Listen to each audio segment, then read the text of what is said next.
Buenas tardes, compañeros. Buenas tardes, profesora. Mi grupo está conformado por María Angélica Rodríguez, Roxana Fuentes y mi persona. Nosotras vamos a presentarles nuestra síntesis sobre el capítulo de poesía y retórica. No existe una definición precisa sobre qué es la poesía. Sin embargo, han existido una serie de explicaciones sobre qué es un poeta. Estas han sido dadas por algunos personajes, entre los cuales está Homero, quien menciona que el poeta es un cantor divino. Por otra parte, se encuentra Platón, quien sostiene que un poeta es un hacedor. Cabe mencionar que el poeta era quien recitaba su propia obra, pero con el pasar del tiempo esto fue cambiando. Los aedos, quienes eran artistas que cantaban, empezaron a recitar las poesías. Para los griegos la poesía era una divinidad, ya que era algo que penetraba en ellos en forma de musa, de dios, de delirio divino, y lo llenaba por completo. También podemos encontrar a Aristóteles, quien sostenía que la filosofía es práctica y poética, haciendo así una distinción entre ellas, donde la práctica es la que se encarga de las acciones humanas, mientras que la poética es el hacer. Con todo esto se puede considerar la doctrina aristotélica paralela a la ética, a la política, a la retórica, a la economía. Como se mencionó anteriormente, Platón dio una definición sobre poeta, pero con respecto a la poesía, él la consideraba como dañosa. Sin embargo, Aristóteles lo hizo cambiar de opinión, llevando a considerar la poesía con un valor moral y filosófico. Aristóteles tuvo una gran influencia en su época, pero poco antes de su muerte, esta se fue perdiendo, llevando así a que la filosofía se desintegrara en varias ciencias, como la gramática, la literatura, la retórica y la filología. Después de todo esto, llegó el helenismo con una nueva teoría de la poesía. Existen discusiones entre los estoicos y los epicureos sobre los efectos y la tarea de la poesía. A comienzos del imperio se empieza a enseñar en escuelas e iglesias el arte de la poesía, sus géneros y sus métricas.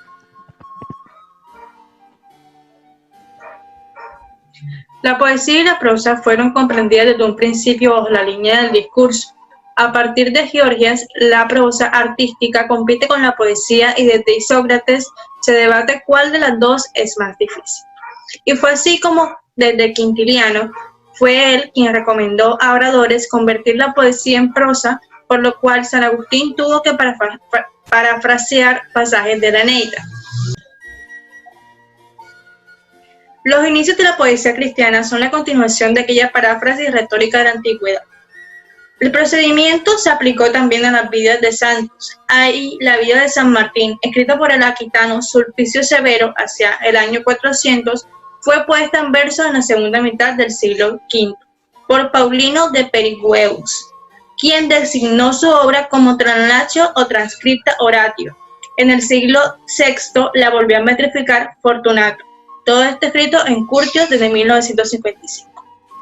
En 1050, Onulfo de Spira escribe sus Retorici Colores en prosa y añade una refundición en verso de la misma obra, con las palabras idem, idem, eidem de eodem, y es aquí donde se retoma la idea de aquella transposición de estilos heredado de la antigua escuela retórica a la Edad Media. Ejemplo mismo de que el discurso en verso y el discurso en prosa eran intercambiables. Dicho intercambio se vio intensificado por el carácter retórico de la poesía romana y el comentario gramatical y retórico de los poetas de la época. Fue así como Virgilio adoptó para los estudiosos de la Roma tardía un reconocimiento como orador y modelo de toda retórica. En la Edad Media se conocían dos sistemas poéticos, el silábico o métrico y el acentual o rítmico. El ars dictaminis se dividió en dictamina, métricos, rítmicos y prosistéticos. A estos tres estilos se añadió más tarde uno llamado la prosa rimada. Esta subdivisión presupone también que tanto la poesía como la prosa son discursos artísticos sujetos a reglas. La prosa está sujeta al ritmo y la poesía al metro. De manera generalizada, la prosa se define como un discurso no sujeto a reglas, pero dentro de ella hay diversas categorías, la más noble de las cuales es aquella que ahora llamamos prosa artística. El nombre antiguo de la prosa artística era sedulio o eloquentia prosa. Como dice San Isidoro, del estilo de Isaías, enodio le da el significado de fabricata latinitas. Esto nos da la clave para un pasaje muy citado de San Gregorio, cuando en el prólogo de su Historia de los Francos dice que no hay ningún letrado que exprese estas cosas en prosa artística o en versos métricos, y que él mismo escribe falsa modestia. Solo quiere decir esto, que al escribir su obra se ha acercado al habla cotidiano por contraposición al retórico. La verdadera transición se encuentra en un poema del siglo VIII y IX escrito regularmente en versos de 15 sílabas que lleva el nombre de prosa composición. El empleo de la palabra prosa para designar la poesía halló un nuevo terreno de aplicación al inventarse la secuencia en el siglo VIII.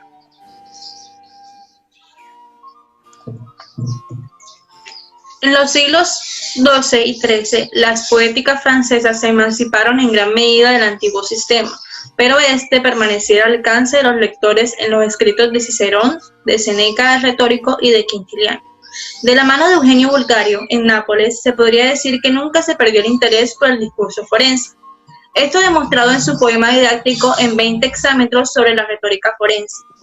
Al contrario que en la Roma, dado que ya aquí el discurso forense había perdido su tono y se estaba guiando hacia lo retórico, se hacían pleitos ficticios a fin de aumentar el atractivo de las controversias con toques fantásticos. En la escuela, tales temas se practicaban también en forma poética. Se nos han conservado algunas obras de este tipo en la actualidad. Por otra parte, el discurso político sufre una transformación, pasando a ser un fingido discurso deliberativo. Y es así como se discuten temas de interés general, convirtiéndose en tendencia para esa época de contestar negativamente sobre la malignidad de las mujeres, y de ahí resulta entonces el discurso de disuasión. El discurso panegírico fue el que más influyó en la poesía medieval, debido a su tema que es la alabanza. Para sus inicios, en dicha época, honorificaba a dioses, hombres, países, ciudades, animales, plantas, artes y profesiones. Y es justo por esto que se podía rozar la poesía con esta retórica panegírica. En los tiempos de San Isidro se hizo justamente necesario este tipo de discurso para los grandes señores, así seglares como eclesiásticos, a tal punto que se exigía este tributo a cualquier príncipe, arzobispo u obispo. Se podría tener en cuenta que los elementos estilísticos del panegírico pueden aparecer en todos los géneros y en todos los temas de la poesía. La tendencia es de gran importancia para la comprensión de la literatura medieval.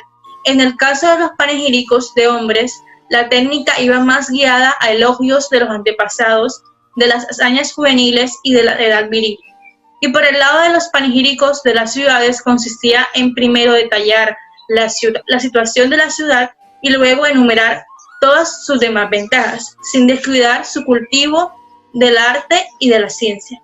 Este último tópico adquirió en la Edad Media un sentido eclesiástico. El mérito mayor de una ciudad son ahora sus mártires y las reliquias de los mártires, sus santos, sus príncipes de la iglesia y sus teólogos. En Italia, único país en que se conservaron las ciudades romanas a lo largo de la Edad Media, tenemos gran cantidad de panegíricos de este tipo, algunos de los cuales son verdaderamente perlas de la poesía medieval. San Isidro fue modelo para muchos historiadores y poetas épicos de la Edad Media, siendo asimismo el punto de arranque de toda una tradición nacional española. Un caso habitual que muy pocos han reparado de esta época es que se hizo el cruce panegírico con la epopeya. El irlandés Dungal intercala en una égloga un elogio de la poesía en el estilo de los antiguos panegíricos. Esto es muy raro en la Edad Media. Cuando el poeta quiere encomiar algo, suele fijarse en las virtudes, no en las artes. El influjo del estilo panegírico se extendió también en la lírica. La mayor parte de los temas líricos que el poeta moderno plasma a partir de su vivencia están ya incluidos en la lista de tópicos epidécticos elaborada por la teoría literaria de la tardía antigüedad. Uno de los tópicos representativos de la Edad Media es la tópica de lo indecible, la cual ha existido desde Homero. Consiste en una aparente incapacidad de encontrar las palabras suficientes para hablar de algún tema, dando a entender que el tema es tan exaltado como para definirlo con palabras. Otra característica de estos tópicos es que al parecer el autor con sus palabras está diciendo muy poco en comparación con lo que en realidad quiere expresar. Como generalmente fueron usados para elogiar, una de sus particularidades era decir que todos participaban en el mismo sentimiento que expresaba el autor. Un ejemplo de esto era decir que dichas alabanzas llegaban hasta la India, ya que ese era el lugar más remoto de ese entonces. Desde Homero hasta la Edad Media existen muchos ejemplos de este tópico encargado de exagerar la exaltación a los personajes más destacados de cada época respectivamente. Ligado a esto, también encontramos lo que se denomina como sobrepujamiento, tópico que se caracteriza por centrarse en la alabanza. Al encargarse únicamente de elogiar a una persona, se hace uso de la comparación como recurso para lograr este cometido, ya que al utilizar otras referencias conocidas, se da a entender que la persona exaltada es igual o mejor que dichas referencias. Cabe resaltar que este tipo de elogio también fue usado en algunas ocasiones para destacar hechos históricos. Una de las características más notables de este tópico es que el autor afirma que las obras literarias del escritor elogiado no tienen comparación con las obras literarias de la antigüedad. Durante la Edad Media este tópico es muy común en los escritos panegíricos de una manera un tanto audaz y a su vez reconociendo el valor de los autores en la antigüedad. Alrededor de este tópico particular existió una especie de controversia moral, ya que al parecer algunos autores llegaron a afirmar que sus escritos no eran hiperbólicos como se suponía que era su sentido, sino que eran totalmente reales. A raíz de esto quedó una interrogación sobre lo ilícito de lo hiperbólico en estas obras, generando así todo tipo de polémica. Teniendo en cuenta cómo en los sobrepujamientos se le daba mayor valor al presente que al pasado, de ahí se ha podido desarrollar la idea de un nuevo tópico, el cual consiste en resaltar que lo moderno merece ser elogiado al igual que el pasado, lo que se denomina como la alabanza de los contemporáneos. Un claro ejemplo de esto podemos verlo en Plinio, ya que este demuestra una admiración por los antiguos, sin embargo, también expresa que no por la grandeza de los antiguos se debe pensar que ya no se pueden producir grandes obras. Cabe resaltar que la creación de este tópico sirvió de alguna manera para legitimar la calidad que tuvo la literatura francesa durante el reinado de Luis XIV. A continuación les presentamos la Feria del Libro de Literatura Española Medieval, donde encontraremos un conjunto de obras literarias redactadas en lengua castellana medieval entre principios del siglo XIII y finales del siglo XV.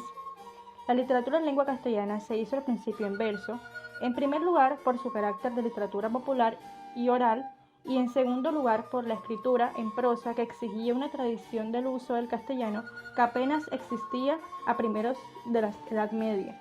De hecho, no fue hasta el siglo XIII, con Alfonso X el Sabio, quien hizo que el castellano se convirtiera en una lengua de uso común para todos. Bueno, a continuación le presentamos la obra más importante de la época medieval, que es la Celestina. Su composición se remonta a los últimos años del siglo XV, durante el reinado de los reyes católicos en España, y su extraordinario éxito editorial comenzó en el siglo XVI y continuó con altibajos hasta su prohibición en 1792. Por su argumento amoroso, su finalidad didáctica, la abundancia de citas de autoridad, la elección de sus personajes, su forma dialogada y su más que probable vinculación a un entorno universitario, se ha considerado a la Celestina un ejemplo de comedia humanística, aunque hay quien prefiere considerarla como un híbrido entre novela y drama. Esta obra nos narra la historia de amor apasionado entre Calisto y Melibea. Calisto, con la ayuda de una alcahueta o Celestina, intenta conseguir el amor de Melibea. A su vez, también suceden otras historias como la de los criados de la protagonista, quienes hacen que la historia desemboque en una tragedia, una lección sobre las malas artes, el engaño y la perversión que entraña la avaricia. Podemos encontrar algunas frases célebres de la Celestina, como lo son: El cierto amigo en la cosa incierta se conoce, en las adversidades se prueba. Otra sería: cuando el corazón está embargado de pasión, están cerrados los oídos al consejo, y en tal tiempo las palabras sensatas, en lugar de amansar, acrecientan la hazaña. Por último encontramos la frase: ¿no ves que es necedad o simpleza llorar por lo que con llorar no se puede remediar? La siguiente obra que vamos a presentar en nuestra Feria del Libro Medieval es el poema del Mío Cid. El Cantar del Mío Cid es un cantar de gesta anónimo que relata hazañas heroicas inspiradas libremente en los últimos años de la vida del caballero castellano Rodrigo Díaz de Vivar, el Campeador. La versión conservada fue compuesta, según la mayoría de la crítica actual, alrededor del año 1200.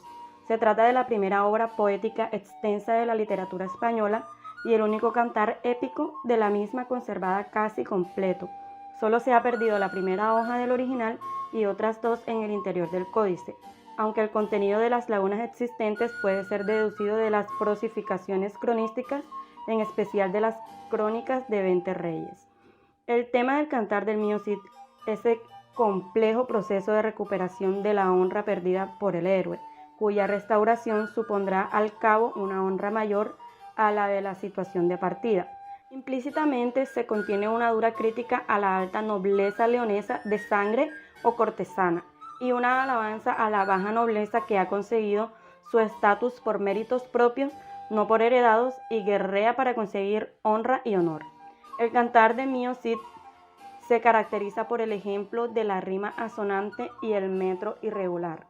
Los versos pueden llegar a tener hasta 20 sílabas y quedan divididos en dos hemistiquios por una pausa en el centro. A continuación, vamos a presentarles un fragmento de esta obra. Se recompone el honor familiar del Cid. A la madre y a las hijas mucho el Cid las abrazaba, y del gozo que tenían todos los cuatro lloraban. Esas mesnadas del Cid muy jubilosas estaban, jugaban a juegos de armas y tablados derribaban. Oíd lo que digo, Rodrigo, que en buena hora ciñó espada, vos, doña Jimena mía, querida mujer y honrada, y las dos hijas que son mi corazón y mi alma, en la ciudad de Valencia conmigo haced vuestra entrada, en esta hermosa heredad que para vos fue ganada. Allí la madre y las hijas, las dos las manos le besaban, y en medio de grandes honras, las tres en Valencia entraban. El siglo XIV fue testigo de la magnífica obra del Arcipreste de Hita, el libro del buen amor, una obra que recuerda los sermones por la estructura y técnica empleada. Está considerada una de las cumbres literarias españolas de cualquier tiempo y no solo de la Edad Media.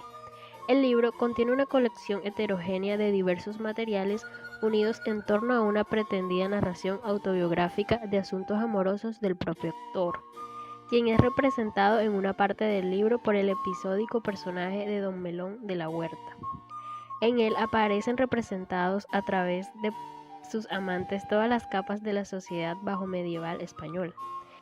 En el transcurso del argumento principal se intercalan fábulas y apólogos que constituyen una colección de ejemplos. Asimismo, se pueden hallar alegorías, moralidades, sermones y cantigas de ciegos y de escolares de tipo goliardesco. También se recogen composiciones líricas profanas al lado de otras religiosas, como himnos y gozos a la Virgen o a Cristo. Algunos fragmentos del prólogo son: te daré entendimiento y te instruiré en este camino, por el que has de andar. Sobre ti fijaré mis ojos, nos dice el profeta David, en nombre del Espíritu Santo. Por lo que yo, en mi poca sabiduría y mucha gran ignorancia, comprendiendo cuántos bienes hace perder el loco amor del mundo al alma y al cuerpo, y los muchos males a los que inclina y conduce, escogiendo y queriendo con buena voluntad la salvación y gloria del paraíso para mi alma. Hice este pequeño escrito en muestra de bien, y compuse este nuevo libro en el que hay escritas algunas mañas, maestrías y sutilezas engañosas del loco amor del mundo, del que se sirven algunas personas para pecar.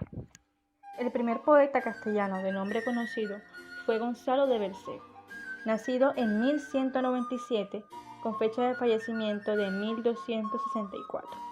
conocido por su obra Los Milagros de Nuestra Señora, una obra compuesta por 25 leyendas que narran la intervención de la Virgen. No son historias enteramente originales de Berceo, por tanto lo que hace es seguir lo escrito en un manuscrito latino que él recrea. La intención de la obra es presentar un conjunto de ejemplos morales, pero que ante todo sea un tratado literario y doctrinal sobre la Virgen María, en el que se destaque su carácter de mediadora de todas las gracias. En este libro podemos encontrar ciertos versos que leeremos a continuación. Si les decían a los ángeles de bien una razón, 100 decían los otros malas que buenas no. Los malos a los bonos teníanlos en rincón, el alma por pecados no salía de prisión. Levantóse un ángel, dijo: yo soy testigo, verdad es, no es mentira. Esto que yo os digo, el cuerpo, el que trajo esta alma consigo, fue de Santa María, vasallo de amigo. Siempre la mencionaba al comer y al cenar, decíale 3 palabras: Ave gracia plena. La boca, porque salía tan santa cantilena, no merecía nacer en tan mal cadena.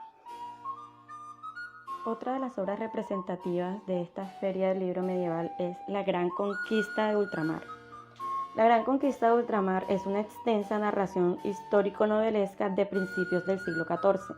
Se trata de uno de los más antiguos monumentos de la prosa castellana culta y que fundamentalmente pretende ser la historia de las cruzadas. Al mismo tiempo, el adaptador castellano echa mano de relatos poéticos relativos a la Primera Cruzada, como son la versión provenzal del Cantar de Antioquia y la francesa del Cantar de Jerusalén, así como los cantares franceses titulados Los Cautivos y El Caballero del Cisne, que incorporan a la gran obra castellana la leyenda de las Mocedades de Godofredo de Bouillon. Estos modelos provenzales y franceses hacen de La Gran Conquista de Ultramar un libro variadísimo y de lectura distraída, en el que unos elementos rigurosamente ciertos de la historia de las cruzadas se interfieren con tramas y episodios novelescos y cargados de elementos fantásticos y legendarios, gracias a lo cual este extenso libro castellano se puede colocar sin reparo entre las obras de imaginación y considerarlo un precedente de los libros de caballerías. A continuación leeremos un fragmento de esta obra. Y el escudero no sabía de esto ninguna cosa, ni pensaba en tal traición como esta. Y cuando amaneció, levantóse muy seguro sin sospechar de ningún daño semejante, y fue para la condesa a despedirse de ella, pues así le convenía hacer. Y dijo la condesa que se fuese a la gracia de Dios y tratase cuanto pudiese en estar pronto con el conde y llevarle bien y lealmente el mensaje que le era encomendado. Y mandóle que a la vuelta viniese por ahí y no hiciese otra cosa. Y el escudero díjole que le placía y que no lo haría de buena mente. Y entonces comenzóse de ir lo más pronto que yudo, como quien había gana de haber respuesta de su señor, mas en esto iba el engañado. Otro poeta que destacó fue don Juan Manuel, que escribió otra de las obras más importantes de la literatura medieval en España, El Conde Lucanor. En la obra, el conde Lucanor expone a Patronio, su criado, un problema y éste le contesta con un cuento que siempre termina con moraleja, por lo que no pierde un tono didáctico a lo largo de la obra. La primera parte de las 5 con las que cuenta la obra es la más célebre por sus 51 cuentos, tomados de fuentes diversas, árabes, latinas o de crónicas castellanas. Bueno, continuando con esta actividad, pasaremos a mostrar los ejemplos de misoginia de la literatura española medieval. Encontramos este que nos dice: más en vano claman por él sus hijas, los 2 infantes las golpean a porfía, hasta que ya no puede más de cansancio.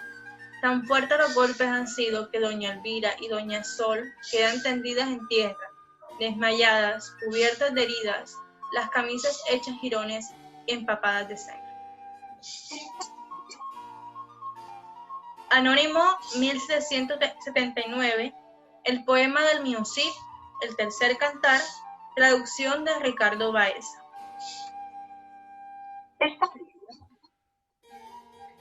Otro ejemplo de misoginia sería: dijo don Pitas Payas, dueña de la hermosura, yo volo en vuestro cuerpo pintar una figura para que ella os impida hacer cualquier locura.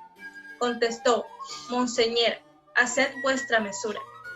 Pintó bajo su ombligo un pequeño cordero y marchó Pitas Payas cual nuevo mercadero. Estuvo allá 2 años, no fue a ser pasajero.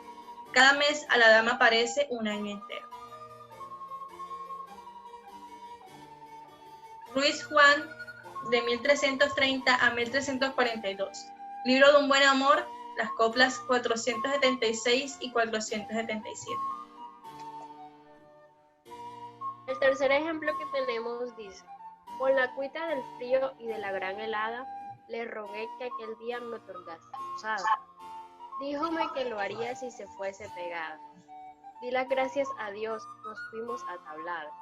Sus miembros y su talle no son para callar. 1000 pies me poseéis creer. Era gran yegua caballar. Quien con ella luchase mal se habría de hallar. Si ella no quiere, nunca la podré derribar. Ruiz Juan, 1330 a 1342, libro de buen amor, coplas 1009 y 1010. El siguiente ejemplo dice: pero lo dicho y lo que de ellas dijeren no te contesta, error de tomarlo en común, que muchas hubo y hay santas, virtuosas y notables, cuya resplandeciente corona quita el general vituperio. Pero de estas otras, ¿quién te contaría sus mentiras, sus tráfagos, sus cambios, su liviandad, sus lagrimillas, sus alteraciones, sus osadías, sus disimulaciones, su lengua, su engaño, su olvido, su desamor, su ingratitud, su inconstancia, su testimoniar, su negar, su revolver, su presunción, su vanagloria, su abatimiento, su locura, su desdén, su soberbia, su sujeción, su parlería, sus golosinas, su lujuria y su suciedad, su miedo, su atrevimiento, sus hechicerías, sus envaimientos, sus escarnios, su deslenguamiento, su desvergüenza, su alcahuadería. Considera que cito está debajo de aquellas grandes y delgadas tocas, que pensamientos son aquellas gorgueras, o aquel Fausto, o aquellas largas y autorizantes ropas, qué imperfección, qué albañares debajo de templos pintados. Por ellas es dicho, arma del diablo, cabeza de pecado, destrucción del paraíso. ¿No has rezado en la festividad de San Juan? Lo dice, esta es la mujer antigua malicia que Adán echó de los deleites del paraíso. Esta el linaje humano metió en el infierno, a esta menospreció Elías profeta, etc. Rojas F. 1499, La Celestina. El siguiente ejemplo dice: por cuanto las mujeres que malas son, viciosas y deshonestas o infamadas, no puede ser de ellas escrito ni dicho la mitad que decir o escribir se podría por el hombre. Y por cuanto la verdad decir no es pecado, más virtud por ende, digo, primeramente, que las mujeres comúnmente, por la mayor parte de avaricia, son dotadas, y por esta razón de avaricia muchas de las tales infinitos y diversos males cometen. Que si dineros, joyas preciosas y otros arreos intervengan, o dados les sean, es duda que a la más fuerte no derruequen, y toda la maldad espera que cometerá la avariciosa mujer con desenfrenado apetito de haber, así grande como de estado pequeño. Perdón. Arcipiestre de Talavera, El Corbacho, segunda parte, capítulo 1. El último ejemplo que tenemos dice: la mujer ser desobediente, duda no es de ella, por cuanto si tú a la mujer algo le dijeras o mandares, piensa que por el contrario ha de hacerlo todo. Esto es ya regla cierta, y por ende el dicho del sabio Ptolomeo es verdadero, que dijo que la mujer hablando, si a la mujer se le es mandando cosa, se la cebada, ella hará cosa negada. Arcipiestre de Talavera, 1438, El Corbacho, segunda parte, capítulo 7.